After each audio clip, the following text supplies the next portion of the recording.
అత్తయ్య వాళ్ళు ఎక్కడే కనబడడం లేదేంటి? నేనెక్కడికి వెళ్ళిపోయానా అనే టెన్షన్లో ఇంటికి వెళ్ళిపోయారా? ఫోన్ చేద్దామంటే ఛార్జింగ్ లేదు. సరే, ఇంటికి వెళ్ళి క్షమాపణ చెప్పుకుంటాను. నేను తెచ్చిన పేపర్స్ చూసి అత్తయ్య వాళ్ళు చాలా సంతోషిస్తారు. ముందు ప్రసాదం చేయాలి, టైం అవుతుంది.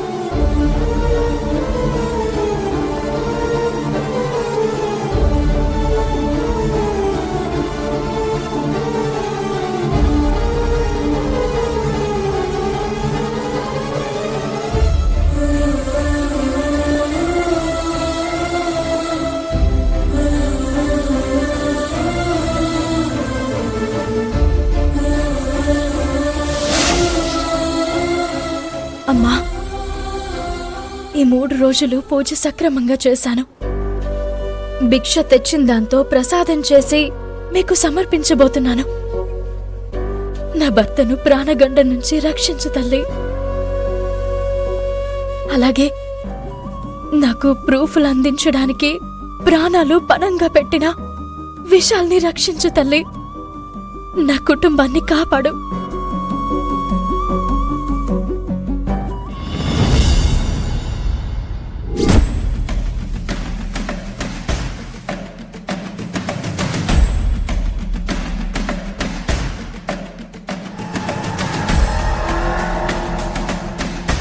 భోనా, ఇంటికొచ్చి కూడా 10 నిమిషాలు అయిపోయింది. ఇంకా ఆ కావేరి రాలేదు. ఎక్కడ ఏ రాచకార్యాలు వెలగబెడుతుందో. అనసూయక్క, నువ్వు మాట్లాడేది తప్పు. ఎంతైనా తన ఇంటి కోడలు. తన గురించి అలా మాట్లాడకూడదు. చాలే కాకి, ఇంకా కావేరిని వెనకేసుకురాకు. మనం కొబ్బరికాయల షాపుకు కూడా వెళ్ళాం కదా, అక్కడికి ఎవరూ రాలేదని వాళ్లే చెప్పారు కదా. వేరే షాప్కి వెళ్ళిందేమో. మతి లేకుండా మాట్లాడుకు. ఆ చుట్టుపక్కల ఉంది అదొక్కటే షాపు. కాకి, కావేరికి ఒకసారి ఫోన్ చేయి. అన్నీ ఆల్రెడీ ట్రై చేస్తూనే ఉన్నా, స్విచ్ ఆఫ్ వస్తూనే ఉంది. అనుకున్నంత అయ్యింది. ఆవిడ గారికి ఫోన్ స్విచ్ ఆఫ్ చేసుకోవాల్సిన అవసరం ఏంటి? ఇప్పుడెలా కాకి? అర్జున్ వస్తాడు, రాగానే కావేరి గురించి అడుగుతాడు. ఏం చెప్పాలి? అన్నీ, కావేరి ఏ తప్పు చేయలేదు. నేను తప్పొప్పుల గురించి మాట్లాడడం లేదు కాకి. కావేరికి ఏమైందో అని టెన్షన్ పడుతున్నాను. బోనా, కాసేపు చూద్దామే, తర్వాత 4 వైపులకు వెళ్లి వెతుకుదాం. అయ్యో అత్తయ్య, తప్పిపోవడానికి కావేరి చిన్నపిల్ల కాదు, ఎవరో ఎత్తుకుపోవడానికి అంత అమాయకురాలు కాదు. ఏదో జరుగుతోంది.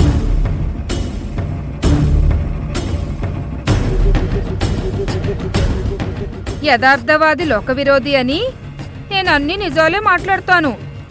కొంతమందికి అది నచ్చదు, నన్ను తిట్టుకుంటారు. అనసూయ, నువ్వాగు. మనల్ని గుళ్ళో వదిలి చెప్పకుండా వెళ్ళినందుకు నాకు కోపంగానే ఉంది. కాని తనకి ఏమైందో అని భయంగా కూడా ఉంది.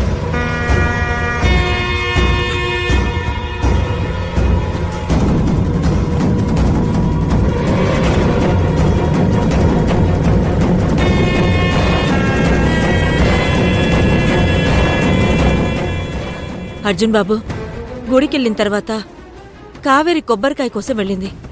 అక్కడ్నుంచి ఎటెళ్ళిందో తెలియడం లేదు. ఫోన్ చేస్తే స్విచ్ ఆఫ్ వస్తుంది. కావేరికి ఏమైందోనని టెన్షన్గా ఉంది.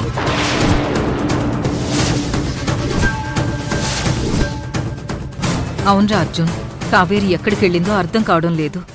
ఏం జరిగిందో అని టెన్షన్గా ఉంది. అర్జున్, కావేరిని బయటికి వెళ్ళనివ్వకుండా చూద్దామనుకున్నాను, కానీ ఈ కాకే కొబ్బరికాయలకి పంపించింది. అక్కడి నుండి తను ఎటు వెళ్ళిందో తెలీదు.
అమ్మా, 3 రోజుల పూజ ఏ ఆటంకం లేకుండా పూర్తి చేయించా.